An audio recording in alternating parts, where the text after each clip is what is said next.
Hey, good morning everyone. Welcome to another episode of Nussbaum Autohaus. I am your host, David Nussbaum, and today this video starts off a little bit different than what you typically see from me. Usually I'm standing in front of a car, whether it's pre or post mods, talking about the things I've done, but today we're starting from the inside cockpit of one of my favorite sedans of all time. I want to talk a little bit about some of the modules that we're going to be using on this car. Off to my right, there's 3 modules in total, and the 3 modules come from Renntech. Now, for those of you that are unfamiliar with Renntech, they were founded in the same year that I was born, 1989. They were founded by Hartmut Feil, so a German engineer. He used to be an engineer for AMG back in the day, pre-merger, before Mercedes purchased AMG outright, and he was a brilliant engineer. Now he's famous and worldwide known for modifying and pushing the boundaries on AMG cars for the last 30 years or so. So I turned to Renntech, which is located in Florida, for a couple of different goodies. Now let me pull over to the side here and show you what these goodies are. So first up, we have this box that says Renntech Options Module. So it's a little bit discreet. You know, you don't really know what this would be, but since this GT63 is a non-S, it doesn't have the big wing that the S version has. This has a little spoiler deck lid that kind of goes up in certain speeds, which we're gonna have to get rid of because we're putting a bigger wing on this, and I'll show you that bigger wing in a minute. The second is gonna be, this one is pretty much self-explanatory, handheld suspension module. This car has air suspension, so you can either go with mechanically lowering the car with some lowering links that are adjustable, or you tap into the car's computer and you lower it and set the different modes at different ride heights. So this is a more expensive version of the two, doing it digitally rather than mechanically with adjustable links, but this is the best way to do it if you want to get it down to the little millimeter really for the car's ride height. And then finally we have the handheld tuner module. Now this is going to be the power upgrade. This is a really cool one. It has the authentic product by Hartmut Feil sticker right over here on the bottom right hand corner, and this is going to bump up the performance of this car. So with this being the GT63, it's got the 4-liter twin-turbo V8. It's got about 577 horsepower, roughly 590 foot-pounds of torque, 0 to 63.4, top speed 193. All of that data and information is going to change. I reckon the 0 to 60 is going to be a lot less, and the top speed will be a little bit more, and I'll get into that a little bit more as the video goes on. But before I get outside of this car, check out this chocolate brown interior with a two-tone black. There's some stitching that's brown, some stitching that's black. It is absolutely amazing in here. It feels like such a great place to be at, and I really enjoy this car. Before we get into the final completion of this car and we get to the B-roll of installing the products, let me nerd out once more. We'll do some wheel talk so I can show you the 22-inch MV Forge wheels that are going on this bad boy. Okay, I have been wanting to show you guys this wheel for a very, very long time. Essentially, since when we placed this order with the customer a couple of months back. The reason why is because it's not every day that you see a forged carbon fiber wheel. Let's spin this bad boy around and show you what we have here. So this is the MV Forged DH715, and as you can see, it's got the forged carbon fiber barrel that you saw on the back side and also the front side. Now I'll step away so you guys can kind of drool over it just a little bit. Instead of using carbon fiber sheets that are woven like a fabric that you would see on a traditional carbon fiber, this uses a short chopped up strand of carbon fiber mixed with a resin, and then it's compressed in a mold under high pressure and heat. So what you get is a marble-like effect of carbon fiber. So super duper cool from a strength standpoint. It's almost as durable as a traditional carbon fiber weave, but what you're really getting is the look. And I think Lamborghini made this look very, very famous with the Lamborghini Performante. And I think more and more people are using it, like Koenigsegg, aftermarket manufacturers of parts are doing it for steering wheels. You see it on some Aero, which you'll see in a little bit here as well. And so it just creates such a fantastic look on the wheel, and I'm really happy that this customer went and decided to go with this model. So this is the MV Forge DH715. Now, this wheel can be manufactured in a variety of different configurations. This can come in a one-piece aluminum configuration, two-piece aluminum, three-piece aluminum, and in this case, the forged carbon fiber barrel, which is essentially a two-piece wheel. You have the forged carbon fiber barrel from Dimag located in the UK, and that center face is machined by MV Forge in California and then bolted onto the barrel. So it's a two-piece wheel. You don't have to worry about the silicone deteriorating over time or air leaking from it. It's extremely durable, it looks great, and it's really bragging rights and a big flex. And I'll say that because the price on this wheel for a set of 4, the number typically starts with a 2. And this wheel does not cost $2,000 for a set. So I'll just leave it at that. From a color perspective, the client and I chose a gloss black center face finish, and then we did gloss for the carbon fiber barrel. You can also get this barrel in a matte carbon fiber, or you can do it with a traditional carbon fiber weave. So you have a lot of options. I think if the next customer orders the same exact wheel, it might look completely different based on the color that they do for the center face, or if they do a standard carbon weave or matte carbon, so on and so forth. So essentially what you're doing when you're placing an order on this wheel is you're creating a one-off. MV Forge is doing everything per order. So any little small detail that you do that's different, it's gonna make it different from the next wheel, and you essentially have the only version of that wheel in the world, unless somebody wants to blatantly copy you because they love the look. And so that's a cool thing to do as well. Talking about the center cap, this has an updated 3-piece center cap. So you've got a top cap here, which has the MV Forge naming and 2 little assembly bolts right here. This is also finished in the gloss black. And then underneath that, you have the base cap, which in this case is going to be the gloss red, so we matched it with the brake calipers on the car. And then there's a carbon fiber insert here. You can also do a forged carbon fiber insert. You can also do the crushed carbon fiber, which is another word of saying the forged carbon fiber, and have little colors in there, whether it be green or blue or things like that. So there's a lot of different options that you can do on this. On the back side, you see more of that forged carbon fiber. Let me tilt this here. And the assembly bolts on the front side are titanium and finished in that silver. Something else that I also wanted to show you all was the sticker that you have here. Now, I've been seeing on MV Forge's Instagram that there's been some people copying their wheels and manufacturing them in China. And so when you receive your MV Forge wheels, you want to make sure you get this sticker of authenticity. Now, the sticker has 4 boxes to check off, whether it's a mono block, 1-piece wheel, duo block, 2-piece wheel, 3-piece, or the carbon fiber. So the carbon fiber is checked off here. Then you have diameter, the width, the offset. You also have the serial number. You have the run out of the outer, run out of the inner, and then the sign technician that is overseeing the run out. Now, the run out, when a wheel is manufactured, it doesn't just go out of the door at MV Forge. They want to make sure that the wheel is completely round within the tolerances that they accept, and that way they can make sure and ensure that when the wheel gets to us and we mount tires and air sensors on it, that there's not going to be a wobble or vibrations in the car. It's going to be a perfectly round wheel. And so that is the run out data that you see on here. It's also signed by the technician, so there's some accountability in case they ever have to backtrack on a problem of a barrel, but for the most part, they don't have those problems. Going to the fitment, this is a 22-inch diameter wheel and a 12.5-inch wide, which I'm very intrigued to see what it looks like on the car. With the Dimag carbon fiber barrels, there are limitations onto how wide they offer the barrels based on how many cars will require a specific width.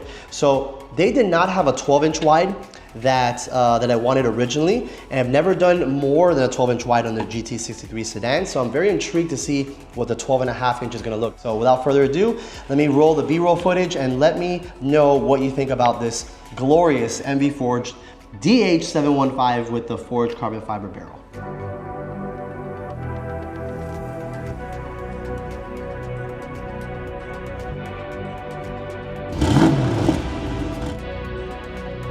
All right. Stop it with the B-roll already.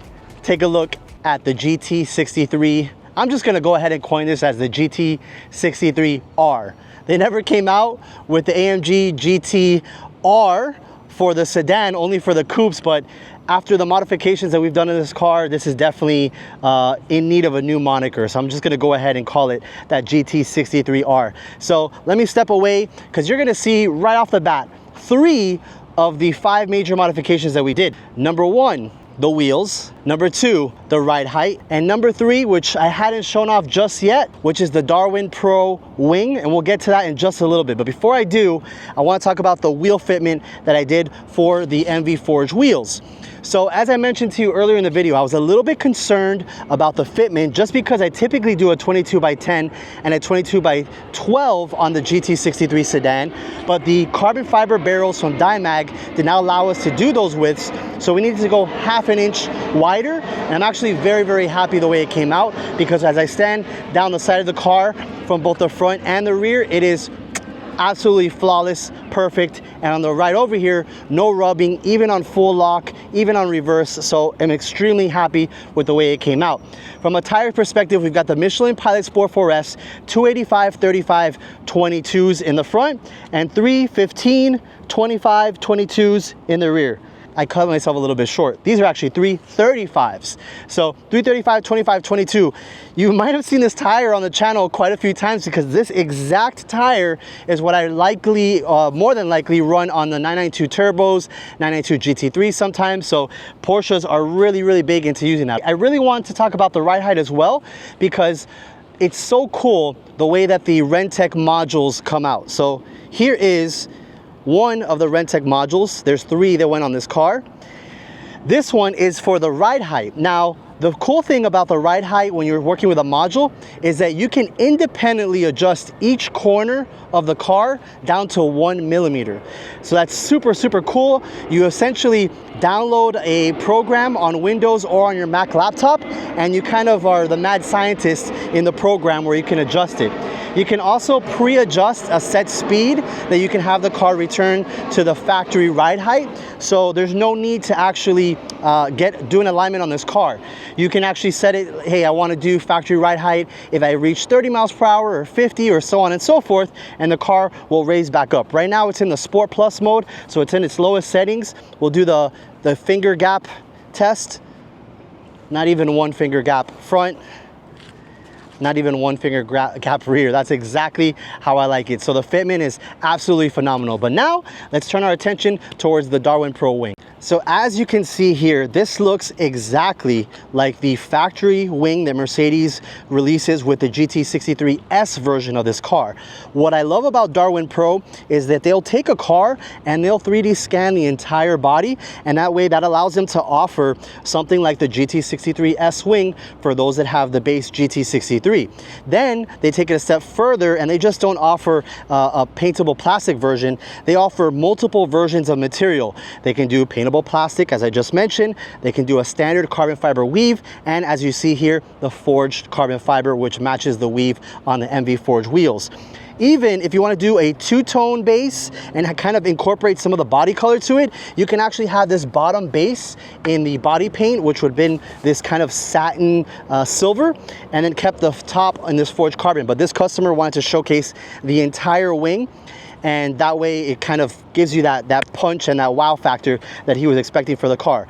Back to the modules, again, another Renntech module. We plug it into the OBD port, super, super easy, and what that does is that disengages the flap that goes here from the factory GT63 base that goes up and down as an air brake. I believe it's in the trunk right now, so let me see if I can open it up and show you guys that.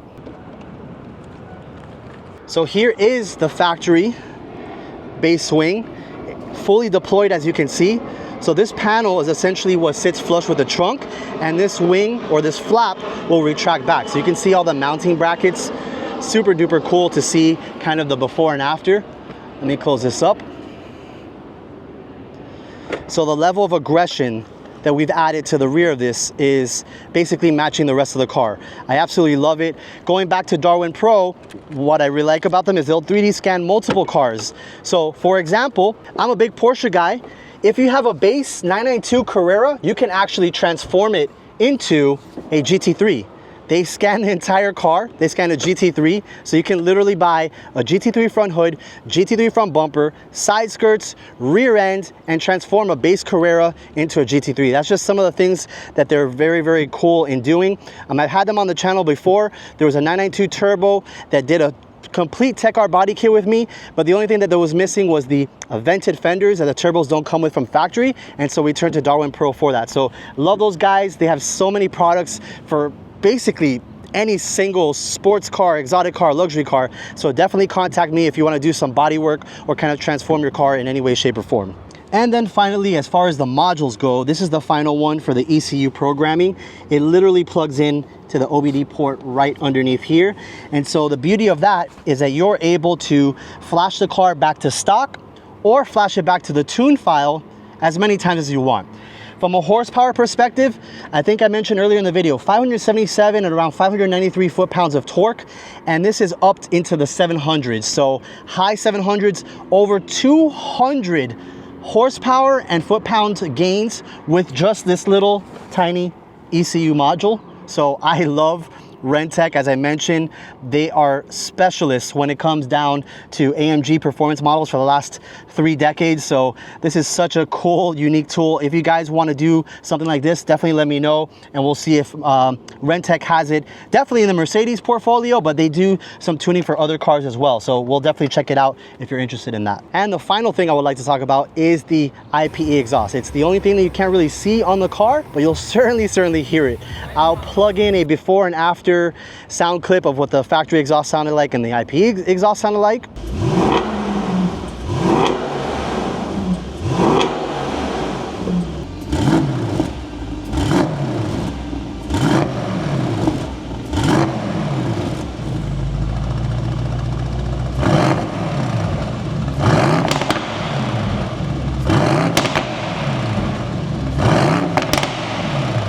Going back to the exhaust, IPE, Renntech Performance Exhaust System. It is a catback system, and it works with the electronic valve module. So these cars work with the electronic valves opening, closing, whether you put it in the Comfort, Sport, or Sport Plus. It'll open it up, and so you get essentially the sound that you want when you enter it into the Sport mode. So the IPE pairs nicely with that. You do not lose the functionality of having the valves close in Comfort or open in Sport Plus. So super duper cool system. Stainless steel. They do not offer titanium for this specific car, and they actually don't offer anything beyond the catback. They don't have any downpipes for it or anything like that. So down the road, if the customer wants to kind of take things to the next level, which we have had those discussions about, it would essentially look like a Renntech downpipe and Renntech turbo upgrades, which we'll have to retune the car, recalibrate it, because right now, again, with the IPE exhaust system and the ECU tuning module, it's around the neighborhood of about 793 horsepower, 798 foot-pounds of torque. But if we want to get it to essentially 1,000 horsepower, that's where we're going to rip out the 2 turbos from here, upgrade them, make them larger, and then remap the fuel mixture, the turbo timing, and all that sorts of stuff. So that would be a pretty cool endeavor. Hopefully the client would send the car back to me from Texas again to get that, because that's a truly big modification to partake. Let me know what you think about the entire car. I would love to hear your thoughts on the forged carbon barrels. That's probably the most unique thing on this, along with the forged carbon wing. I know the wing is not going to be for everybody, but I really want to hear your opinions on a wheel that has a forged carbon barrel. It looks so cool in person. I wish that a lot of you can kind of jump in through the camera and see that, because it's absolutely phenomenal. I love the way this car came out. I already sent some photos to the customer in Texas, and he was thanking me left and right. He said it looks absolutely phenomenal. It's beyond what his expectations were. So I know that you're watching this video. Thank you so much. I appreciate it. Hopefully this is the first of many cars that we'll be doing together. Let me know what you think. Comment, like, subscribe, share the channel with us and with everybody, with your friends, family, and enemies. Leave a comment, even if it's a bad one. Again, I always say I love to have the comical banter back and forth with everybody. So without further ado, I'm going to say sign off and peace out, and talk to you guys later. See you on the next one.